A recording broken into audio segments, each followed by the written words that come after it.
الرحمن الرحيم الحمد لله رب العالمين والصلاة والسلام على نبينا محمد وعلى آله وأصحابه أجمعين أشهد أن لا إله إلا الله وأشهد أن محمدا عبده ورسوله أما بعد. Continuing in our lessons on الثلاثة الأصول وأدلتها, the three fundamental principles and their evidences. Last week we stopped on الذبح لغير الله, the idea of slaughtering for other than Allah. And we finished discussing how slaughtering for other than Allah is an act of shirk. However, we said there are situations when it's not. So inshallah we'll explain it a little bit more in detail before moving on to next. So slaughtering for other than Allah is not allowed, because we said slaughter is an act of ibadah. So this is the essence, act of ibadah. قُلْ إِنَّ الصَّلَاةِ وَنُسُكِ and akhir ayah. Allah tells us that prayer, the slaughter, life, death, all is for Allah. So if someone slaughters for other than Allah, by venerating someone other than Allah, so it includes love, by saying, for example, during the slaughter, other than Allah's name, or qasd, intention, doing it for other than Allah, this is shirk, shirk akbar. And so while the hadith says, لَعَنَ اللَّهُ مَنْ ذَبَحَ لِغَيْرِ اللَّهِ, may Allah curse the one who slaughters for other than Allah. Yes, it is a major sin, but it's shirk. Because shirk is also from the major sins, right? The worst of the major sins is shirk. So we should understand that it's something which is permitted. Slaughtering for other than Allah is not permissible. However, the ulama, when they discuss it, they always say, the asl is that it's shirk akbar. The only instance perhaps where you can think about it otherwise is that somebody who slaughters for Allah, lafdhan wa qasdan, both wording and in heart. So it's for Allah, venerating Allah. He says, Bismillah, Allahu Akbar, but he slaughters at the graveyard for some apparent reason. They don't believe anything maybe about the graves. That one the ulama call shirk asghar, because while you're not doing for other than Allah, soon it's going to lead you to other than Allah. But besides such a scenario, shirk akbar. However, to make sure that everyone understands the difference between the types of slaughter, I'm going to read something which the ulama, they mentioned, Shaykh Saalih al-Shaykh specifically, amongst others, categories of dhabh, categories of slaughter. First, there is something called al-dhabh al-halal, the halal type of slaughter. Then there's the haram type of slaughter. So if you wanted to organize this topic, divide it into two categories: slaughter which is halal, slaughter which is haram. Slaughter which is halal is three types. Number one which is called the dhabh ibadah, the slaughter of worship. You slaughter for Allah's sake, according to Allah's legislation, as an act of worship, and there is nothing beyond that. Example, somebody slaughters for aqiqah, udhiyah, the hidayah or the hadi, in hajj, or due to another, etc. These types of slaughter are simply ibadah. You do it for Allah, maybe you won't even eat from it. Maybe you won't even take it home. Maybe you just give it to the poor. That's the first category of halal slaughter. Dhabh, which is ibadah. Aqiqah, we mentioned the example of udhiyah, like this. Why is this ibadah? Because the origin is it's ibadah, it's for Allah's sake, and you're doing it only for Allah's sake as an act of worship for Allah. You're not trying to benefit anything beyond that. Second category of halal slaughter, that which encompasses ibadah and aada, worship and custom. So for example, you're slaughtering for Allah subhanahu wa ta'ala because you're doing it the way He told you. So love, so Bismillah, Allahu Akbar, qasd, for Allah. Allah subhanahu wa ta'ala only, you're taking the life of the animal. But it's also aada because you want to eat from it. You want to honor your guests with it. You want to celebrate, a family gathering. This is halal. Right? This is halal slaughter. So that which includes ibadah and aada. Some people get confused. How can this is for Allah? It's for Allah because when you are slaughtering, you're not doing it for a jinn in your heart. You're not venerating a jinn, an angel, an idol. You're doing it only for Allah. And lafdhan, when you slaughter, you do it for Allah's sake. You don't mix anything else in there. But Allah allowed us to eat from halal animals for our own benefit, to honor our guests, for a wedding, etc. Third category, that which is only aada, in the sense that you're slaughtering the animal for business. You're slaughtering the animal to eat just for yourself. It's called aada because customarily people do this.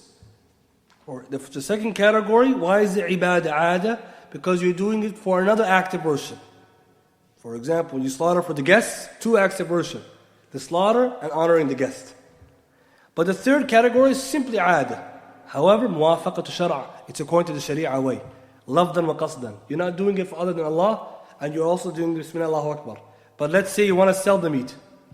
That's business, halal, right? But is business ibadah? Not necessarily, it's halal. So the third category is that which is done according to Islamic law. There's no shirk involved in it, but you just want to sell. You're not a wasila to another act of ibadah. So the difference between the second and third category is the second one includes both. Well, the last one is just aada. So alhamdulillah, Allah allowed us to slaughter for business. To halal meat, producer, etc. Now the categories of haram slaughter. There are three. Number one, slaughtering for other than Allah, both lafdan wa qasdan, with your wording and your intent. So someone slaughtered with other than Allah's name, or in their heart venerating other than Allah. Whether it be jinn, whether it be a qabr, whether it be angel, and this is clear shirk akbar. Because the veneration occurs in your heart for other than Allah, and you did it for other than Allah, both in wording and heart. No doubt this is shirk akbar. Second type, you slaughtered for other than Allah in wording, but not intent. So somebody is doing it for Allah, but when they slaughtered, they said the name of a prophet, a human, a jinn. This is haram, and this is something which is not allowed in Islam. Why? Because when you're slaughtering, you're not allowed to slaughter with other than Allah's name. Allah clearly tells in Surah An'am and Surah Ma'idah, وَمَا أُهِلَّ لِغَيْرِ اللَّهِ بِهِ, and whatever is slaughtered for other than Allah's name. So this is type of haram slaughter. Right? And so ma'asiyah and shirk includes ma'asiyah and shirk, both. So mentioning Allah's name, even though someone says in my heart is for Allah, you did active shirk because you put Allah other than Allah's name in the slaughter. The last one amongst this is when someone slaughters for other than Allah, or slaughters, for Allah in their heart, so the intent is for Allah, and when it comes to the intention, the wording is for Allah, so you use Allah's name, however you mixed in there other than Allah, in the sense that part of your intention as well is for something which Islam didn't permit. So you're doing it for Allah's sake, you're using Allah's name, however the intention also has in it something which is not legislated. For example, somebody slaughtered an animal for Allah's sake, with Allah's name, but as a way to rescue somebody from a danger, or to get someone out of a calamity. This is something which is wrong, because in Islam we're not taught to do that. So while someone may say this is not essentially shirk akbar or kufr, it is also not appropriate because we're not taught in Islam to slaughter animals for that kind of action.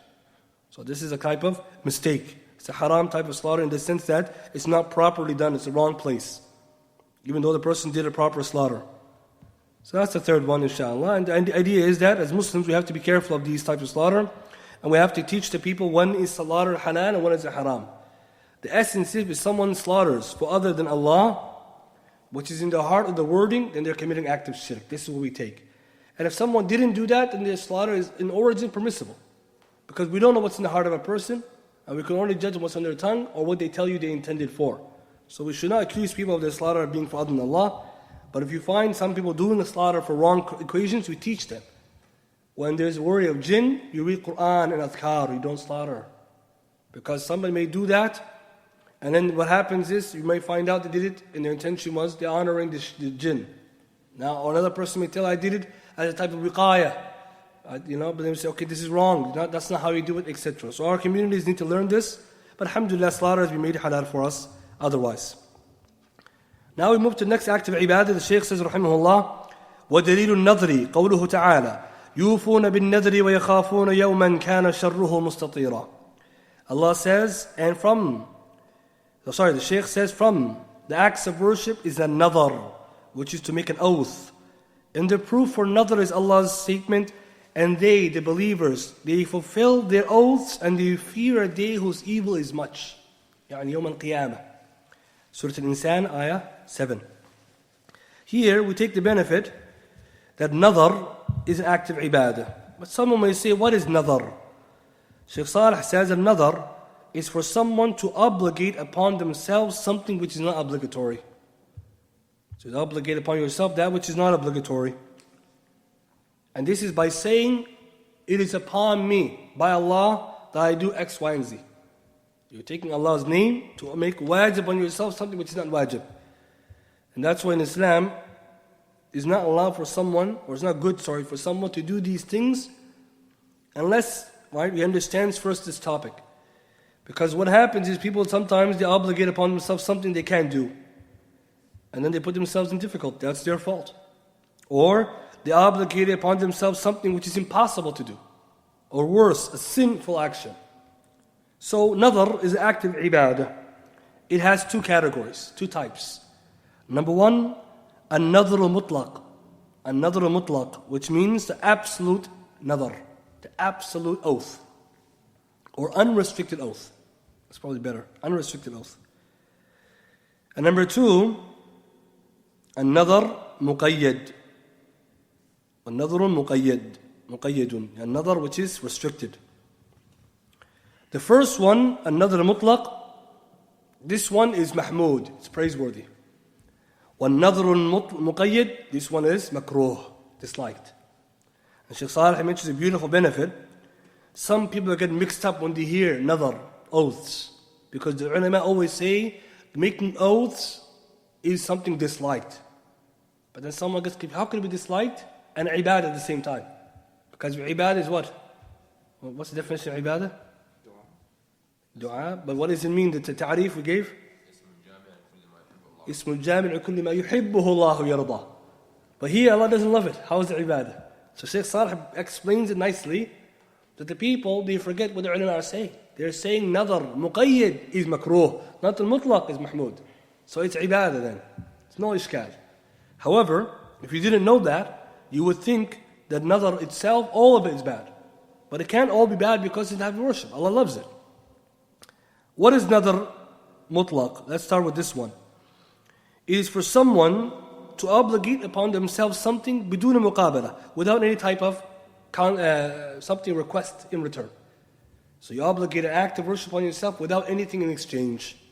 Mathalan, someone says, by Allah it is upon me to pray night prayer.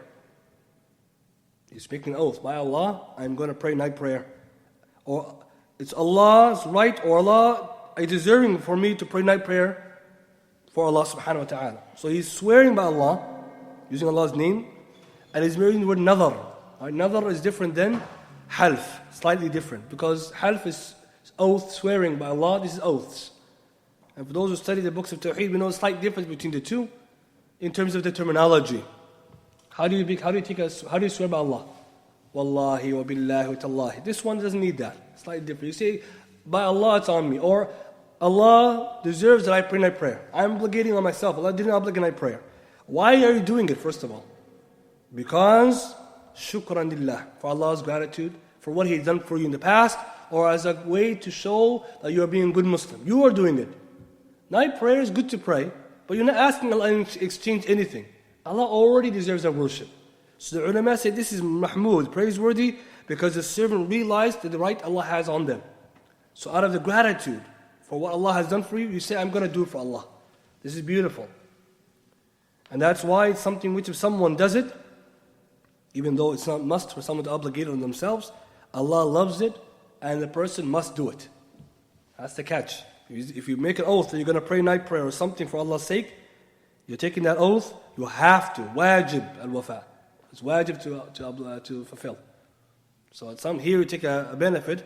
If you're not sure, you shouldn't obligate upon yourself. Better to do it anyways. Because Allah already deserves your worship. But this is important.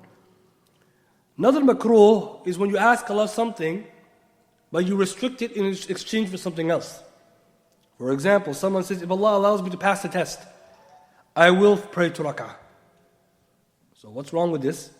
The ulama says makruh, Because Allah deserves you to worship Him anyways. 2 rak'ahs belong haqq of Allah to worship Him. A good believer will do it anyways. But you attach something which is not in your hand to the act of worship. So essentially, Shaykh Saalih says, what you're really saying is, because everything happens by Allah's permission, what you're really saying is, if Allah gives me a pass in the test, then I'll pray 2 rak'ah. So in that wording, it doesn't sound very befitting for a believer to be putting conditions on their worship.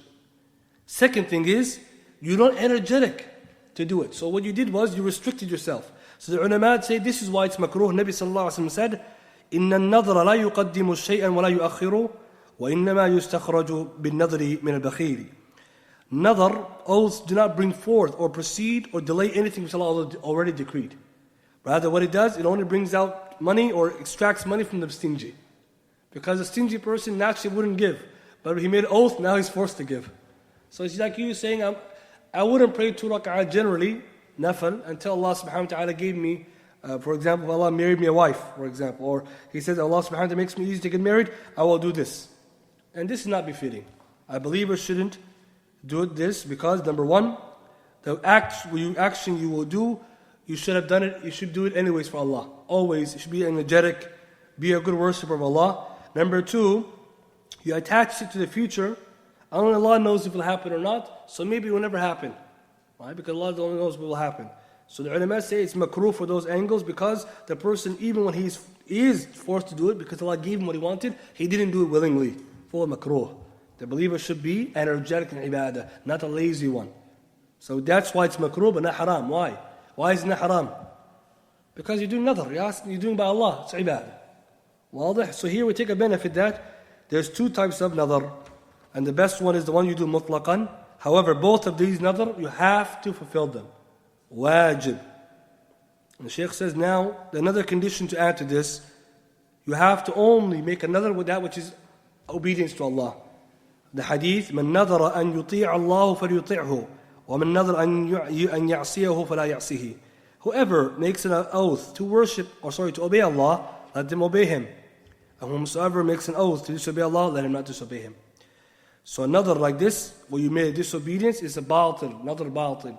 For someone to say, if Allah subhanahu wa ta'ala blesses me with this, I'm going to do something haram. You're not allowed to do haram also.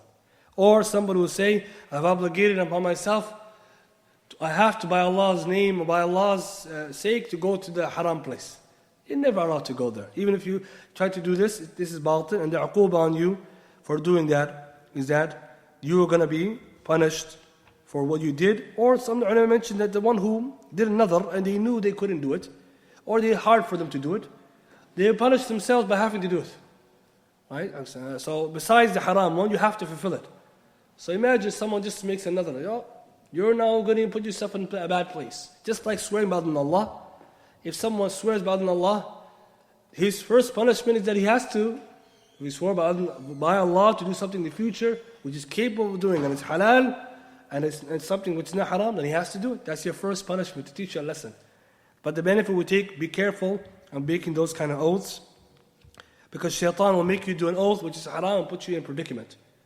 Right? And then here, you'll be in an issue. What do I do now if I did this? And this is very important to always be careful about what you're saying. Now, the ulama, when they divide into 2 categories, both are ibadah, both are obligatory to fulfill. So therefore, you have 2 things. The oath itself, which must be done for Allah's sake, or only for Allah. And then the wafa, which is the way we're going to fulfill it. If you make an oath by other than Allah, فَهُوَ الشِّرْك. Shirk akbar. Why? Because you can only venerate Allah by taking His name or His sake to do something wajib on you. If you venerate other than Allah to do something, for example, someone made an oath by a jinn, a statue, this is shirk. Why? Because you make it ta'zeem لِغَيْرِ اللَّهِ, that which is not allowed for them to make ta'zeem to that level. However, there are some people on their tongue, they do this. They might swear by other than Allah, take an oath by Allah on their tongue. They don't mean it. So here the ulama in this case is not shirk akbar, shirk asghar, but this person should be taught never to do that. Alright? Because then oaths are veneration. You're venerating that which you're taking the oath of. That's why it's only for Allah. And Allah deserves that oath. A benefit now when it comes to the oath, the Shaykh says that it falls in the shirk akbar fi rububiyyah. Because, and also, uluhiyyah at times. Because not only you venerating one who doesn't deserve to be venerated, at that same time you're also believing that the other person has that kind of control over you, or has that capacity, or that belief about it. So both the belief about who Allah is, and also the wording of it. If someone made another mutlaq, when do they have to fulfill it? The ulama say fawran, immediately. You're not allowed to delay. Because remember, you didn't put a time on it. You say, Allah, it's upon me, by Allah's sake or Allah's name, I have to give zakat. Well, you have to give zakat anyways. But let's say someone put sadaqah, he made an oath for sadaqah. When is he going to give the sadaqah now? Some people might give sadaqah, never. Right? Or maybe later in their life. And the ulama say, no, you have to immediately. And that's why you can't take an oath and say it's mutlaq. I don't have time for it. No, time is immediately. And so here's a benefit we take as well. As for the haram nadar, we swore by other than Allah, it's not allowed to fulfill. You're not allowed to fulfill it. And then there comes a discussion about, the ulama get into whether or not someone has to expiation or not, which is a different discussion, but that's what they got into after. But the person should not be doing that. Likewise, taking oaths or swearing by other than Allah in that which you cannot do. It's not possible for you. Alright, so that's the end of the first asl. All of this is the first of the three fundamental principles. So Shaykh al-Islam has taught us now what ibadah is and different types of ibadah, so that he can transition now to the second category or second question, which is ma'rifatu din al-Islam. All the first one is ma'rifatullah. And what we meant by ma'rifatullah is ma'rifatullah يعني بالتوحيد. Number one, who is Allah? What is his right of tawheed? What is ibadah? What is shirk? Types of ibadah. All that he taught us. Once you have a good concept of this, you move now to the second one, which is al-asl al-thani. Ma'rifatu din al-Islami bil-adillah. To learn about the religion of Islam with evidence. This is an important idea, with evidence. Why? Because if you learn Islam without evidence, you will notice you don't know Islam. Islam is not a religion that is based on what your parents did, what your forefathers did, what your community did. Islam is known by its evidences. And this is one of the most important things for the Muslim, to remind ourselves to know your deen by the Quran and Sunnah. Not to know your deen just by hearsay. So Shaykh al-Islam, what he does in order to teach us this, he begins with ta'rif, the definition of Islam. So remember, he says, Al-Islam هو الاستسلام لله بالتوحيد والانقياد له بالطاعة والخلوص من الشرك وأهله. Islam is submission to Allah by way of tawheed. And to yield to Allah, i.e. submit yourself through His obedience. And to remove yourself from shirk and its people. Disassociate yourself from shirk and its people. So here, the Shaykh rahimahullah gave us a ta'rif of Islam, which is beautiful. And many people, unfortunately, do not know. The average Muslim, if you were to ask him, what is Islam? They will say Islam is peace. Right? And this is a problem. A problem in definitions. If you can't define something, how would you know what it is? So imagine, we think Islam is peace, but Islam comes from the root word is Islam. Right? Aslam. Right? To submit. But it doesn't negate Islam is also salama. So Islam is also peace. First you submit, then you gain the peace. من كان يؤمن بما قال النبي الله تعالى من عمل صالحا من ذكر وأنثى وهو مؤمن فلنحيينه حياة طيبة. Allah will give you the happy life, the good life. And Allah also says the believers are those who they don't mix إيمانهم بظلم أولئك لهم الأمن وهم مهتدون. They're going to have aman, peace and safety, the dunya and akhirah. So there's no negation in that. But the problem is, imagine Islam is peace. This is your definition. You don't have any concept of tawheed. And so no wonder many Muslims, they don't know tawheed. Because had they known Islam, they wouldn't know tawheed. So we need to start with the ta'rif, correcting definitions. Most of the time, you notice, your definition plays a big role in your understanding of an issue. So Shaykh Saalih says it's important now. The Shaykh mentions bil adillah, because we can't do taqleed, and we talked about that issue before. Taqleed, even though acceptable, it's not the best course of action. So Islam is defined like this. we should teach our families this definition.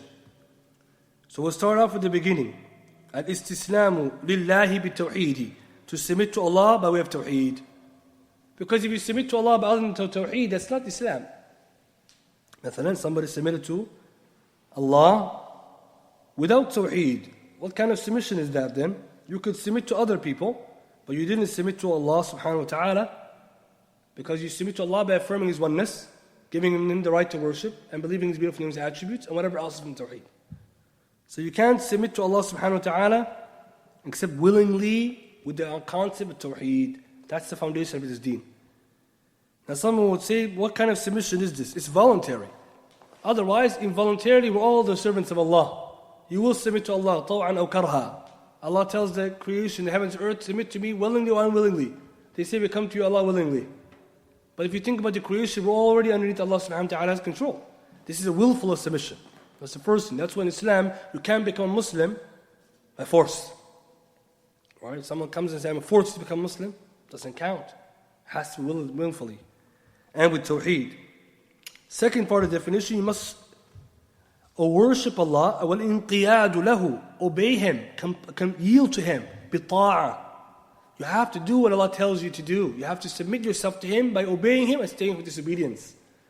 So many people may say, I'm a Muslim, which is true, but your concept of Islam is weak.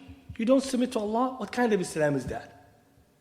Islam, the proper Islam is you submit to Allah, you tawheed, ثُمَّ طَاعَةٍ, by worshipping Him and obeying Him. If you put conditional obedience, then this is not proper Islam. Everyone else besides Allah is conditional obedience. Nabi sallallahu alayhi wa sallam, for example, we obey him. Why? Because he's the messenger of Allah. So we obey him unrestrictedly because obeying him is commanding from Allah. But besides that, anyone else in accordance to what they taught us. So if Allah subhanahu wa ta'ala wants, you have to obey him unconditionally. Unfortunately, this is where people they start. They are Muslim, but they don't even know Islam. When you ask them, brother, you should do this, sister, you should do that, I don't know, this and this. وَالْإِنْقِيَادُ لَهُ بِطَاعَةٍ. Islam is to obey Allah, whether you know it or you don't know what it is, or you don't understand the hukum. Islam is not about submitting to Allah when it's convenient, submitting to Allah when I understand it. If it's based on understanding, then everyone's understanding differs. The ulama give you explanations if you don't understand. However, when you look at Islam, it's teaching us submission. The believer should be, as the hadith says, like the camel with the ring in its nose. Wherever you lead it, it follows. That's the believer. It's not a rebellious character. And lastly, to complete your religion of Islam, you need to make bara'ah or khulus, which is disavowalment and getting rid of or removing yourself from shirk, because that's the opposite of tawheed, and its people. We spoke about that before, wala and bara. To love Allah necessitates also hating that which Allah hates and disliking what Allah dislikes. But the key is you can be in both. It can be, as some people say, I worship Allah subhanahu wa ta'ala, but I accept other people's worship other than Allah. Oh, that's batil. Whatever is worship besides Allah is batil. You can't accept it, you have to hate it, you have to be against it. It also shows us that there's no such thing as a half Muslim, half Christian. Some people today say I'm half-half. It's not a cup of coffee. You're not half-half. You're either one or the other. Why? Because when you say you're a Muslim, you finish the definition. If you did all of that, where's the room for the other half? So this is a big problem. Ta'reef, definition is where the problem is. We need to teach you, once you say you submit to Allah with tawheed, and you remove yourself from shirk and its people, and you obey Allah, you're a Muslim. There's nothing after that. Now, however, the ulama to teach us the lesson, and to understand Islam is two types. Whenever you hear Islam, it's two types. Islam al-Am wa Islam al-Khas. And this is helpful for benefit of history, because when you study, some people get confused. Was Prophet Adam alayhi salam a Muslim? Yaqub, Ibrahim, Musa, Isa? Yes, Islam al-Am, general Islam. Anyone who submitted to Allah subhanahu wa ta'ala, they are a Muslim. Therefore, all prophets and messengers are Muslim. Therefore, the earliest religion in the world is Islam.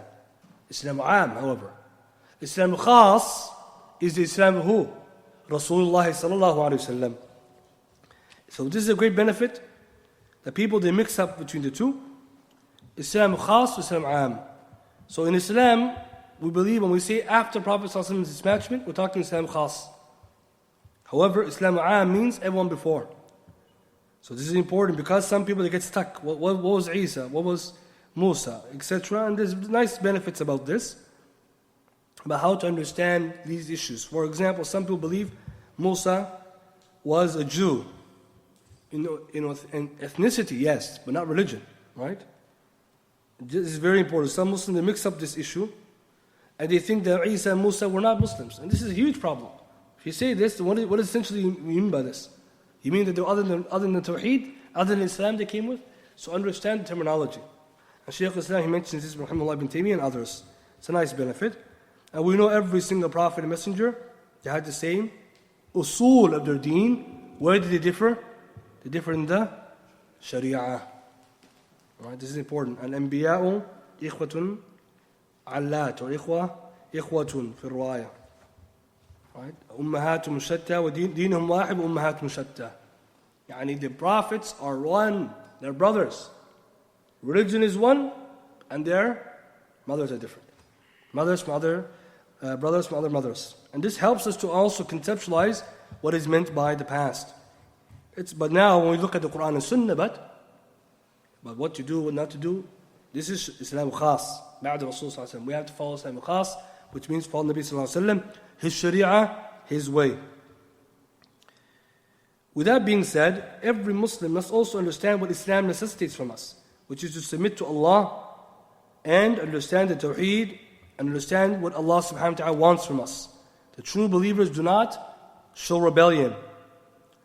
As for those who turn away from Allah, they don't submit to Allah, they don't stay from shirk, they haven't come with Islam.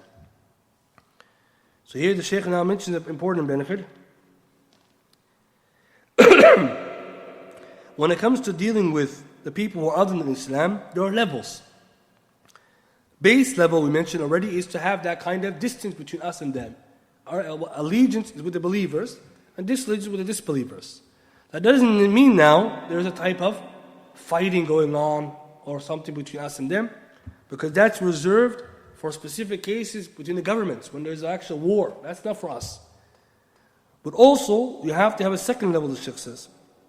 First, the mu'adat, you have to have that kind of allegiance with the believers, disallegiance with them, because we know they're disbelievers.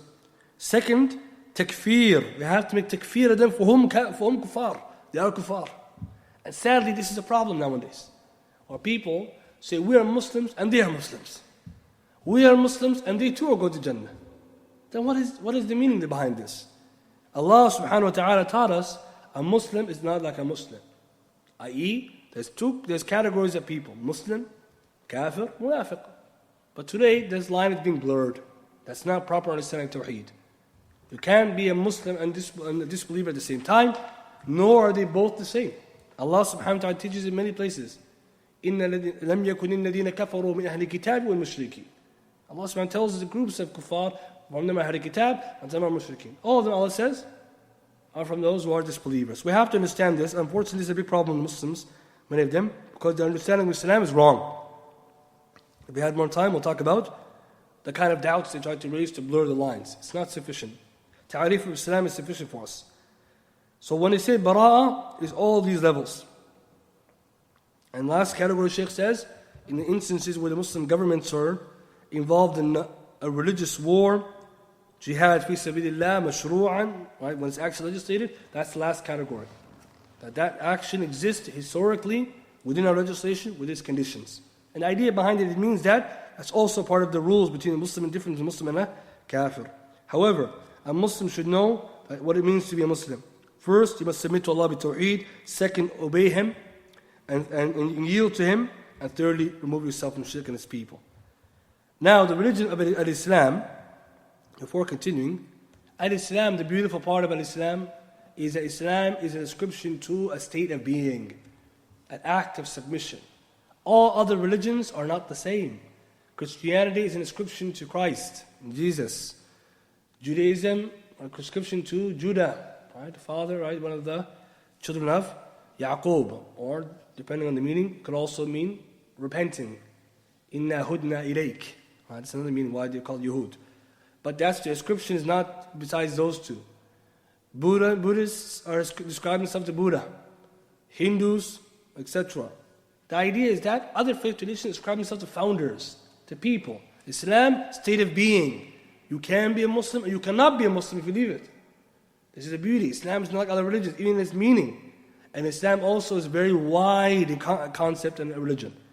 And it's very important for Muslims to study this so they can understand and appreciate their religion. Other faith traditions are very narrow. They don't accommodate and they cannot account for others. Islam is religion for all creation. And that's why Allah subhanahu wa ta'ala says, in the deen indallahi al-Islam. The religion from the side of Allah is al-Islam. Now the Shaykh says, Shaykh al-Islam, وَهُوَ ثَلَاثُ مَرَاتِبِ. It is of 3 levels. Islam has levels. الإسلام والإيمان والإحسان وكل مرتبة لها أركان. It is Islam, Iman and Ihsan, and each of these levels has its arkan, has its pillars. So the way to conceive this, some of the ulama, what they do, they draw circles. 3 circles. So a wider circle, a narrow circle, and an innermost circle. The innermost circle is Ihsan. Wider than that is Iman. Wider than that yet is Islam. It's beautiful to understand the conception. So when you teach your kids, you can draw the circles for them. Al-Islam, ثم الإيمان, ثم الإحسان.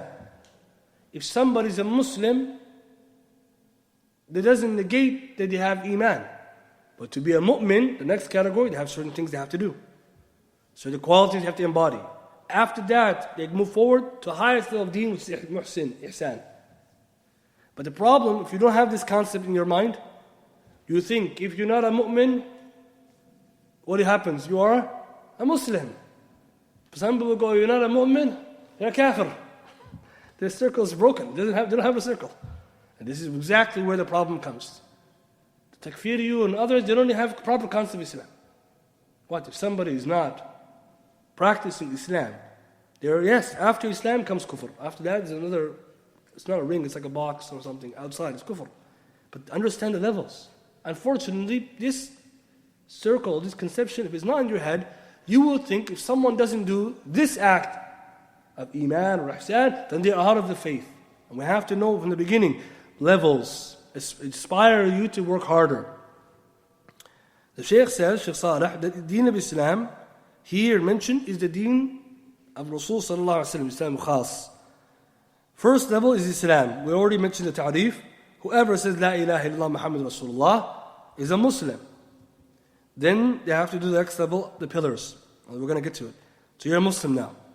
Iman is then the next result, which means a person is categorized as being a believer. A believer in that, they have the sifat al-mu'min. And we're going to explain where some people get confused about this. And lastly is ihsan. To be a muhsin is the higher level, the highest level. And in there we know the person is a muhsin, their level is so great, Allah subhanahu wa ta'ala loves them because they worship Allah as if they see Him, and if they can't, Allah sees them. This is the beauty of our religion.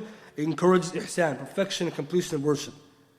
Now the Shaykh says Islam is actually the actions which come in the apparent form, يعني أعمال الظاهرة, apparent acts of worship, apparent acts in the limbs. However, the shahadatan are the only ones which stand in the heart. So if you look at the 5 pillars of Islam, Islam has 5 pillars. The first one to do with your aqeedah, your tawheed, and the rest are actions, salah, zakat, hajj, and siyam. So a believer should understand Islam, besides the shahadatan, is all to do with your outward actions. Whereas Iman, the 6 pillars, are all to do with your beliefs. And that's why some scholars, when they talk about the two, they sometimes say Islam is external, Iman is the internal. Generally, right? But you can still see Shahada goes internal, but you get the point. This is important. It teaches you then a believer is both internally upright, externally upright. Your Islam is professed when you believe in your heart and action on your limbs. Not, I'm a believer, you see nothing on them. Or, he's a believer and we don't see them doing the action that necessitate that person to be a believer. So we'll finish with this one about Islam. Islam is 5 pillars. The Shaykh al-Islam is going to teach us the arkan of Islam and what they are about. And we're going to all look over the ahkam and the hikam, the wisdoms behind it. For wallahi, if a Muslim studies the wisdoms of the arkan of Islam, their mind will become so amazed and loving this deen. Because people, what happens today in our community, young and old, we ritualize the faith. Salah, you prayed. Ramadan, I fasted. He asked the person, what are you going to get out of it? He doesn't know. What is the purpose of it? I don't know. If you don't know, soon you won't do. This is where it starts. If you don't know, soon you won't do. How many Muslims you find them? They don't pray Salah because they never knew why they're praying.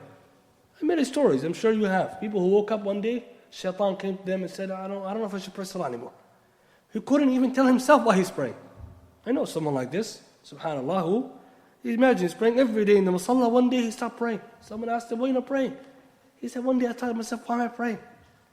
Hawla qud billah, you're praying all the time, you didn't know how you're praying. He stopped praying altogether then. This kind of crisis comes from the practice of ritualizing deen without understanding it. Imagine, he's in the Musalla every day. One day he starts praying, all of a sudden, all that time you didn't know why. It's like asking someone today to go to work, keep working. He doesn't know what his job is, he doesn't know what he's getting paid, doesn't know soon he's not working anymore, right? So he's going to quit. What am I doing here? And this is where our Muslim community needs to start. We need to start with the basics. Strong foundation makes strong building. Also, the Shaykh is going to teach us about how these 5 pillars work and the 6 pillars of Iman work. How they work together and how to conceive them. And lastly, Ihsan we'll get to another time. So we start with this one about the 5 pillars of Islam. We're going to go from there, inshallah. And every Muslim should know them, but also every Muslim should be teaching their family about them and understanding them. Because what's happening today, like I said, we're doing, but we're not teaching, explaining. For example, one benefit we're going to learn that the Arkan al-Iman, Islam, they're in order.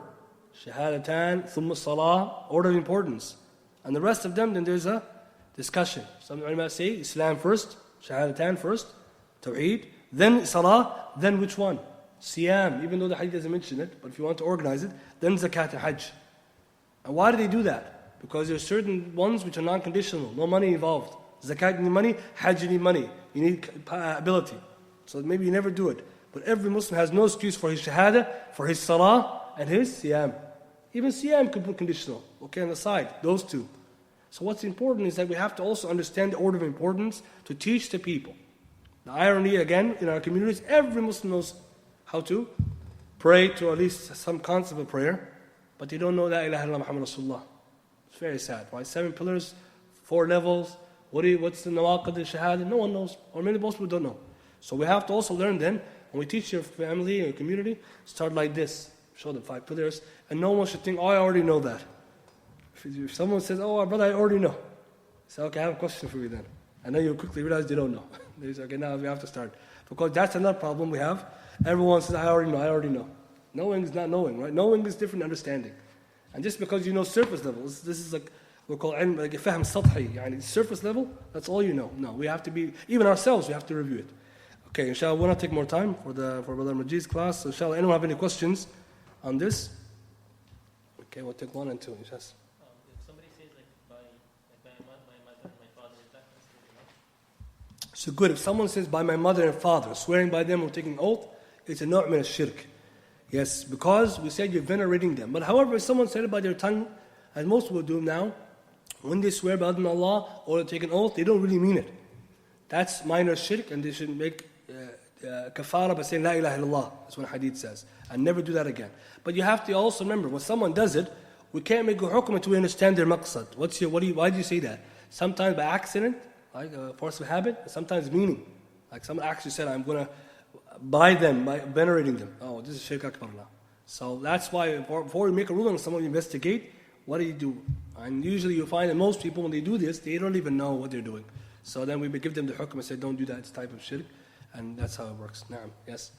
Regarding the second category of halal, dabah, ibadah, wa'adah, is it the fact that you're slaughtering for your guests, for example, that's a virtuous act that makes it an act of ibadah? Exactly, because the Rasul sallallahu alayhi wa sallam, كان يؤمن بالله واليوم الآخر فليكرم ضيفه. That's why. So that's why it's ibadah. So it's ibadah in itself.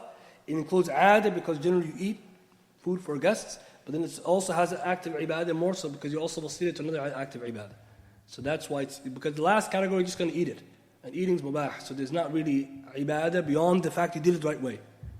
So hopefully that explains what the difference between the second and the third. Can I ask one more question? Regarding nadr, and you mentioned that it's an act of worship. For example, if you're going to give sadaqah, and you just give sadaqah, would that So it's a good point. If I made another mutlaqan on myself, then I did it. Is it better? So we say that if you did another mutlaq, it's a type of ibadah, and then give the sadaqah after another ibadah. So two. So yes, you could say in that way it is better, because the person did two types of ibadah. But the problem is that, what if you did this and then later on you have a change of heart? Or you ran out of money. So now you're going to say, subhanAllah, I have to go get some more. We have to do this eventually. So that's why from that angle it's mahmood. Like in the ulama, you can also see they mention another as being something good, but also you should also realize your situation. But you're right, two types of ibadah is better than just one ibadah. Right? Inshallah, we end with this much. Subhanallah, bihamdika, ashhadu an la ilaha illa anta, astaghfiruka wa atubu ilayk.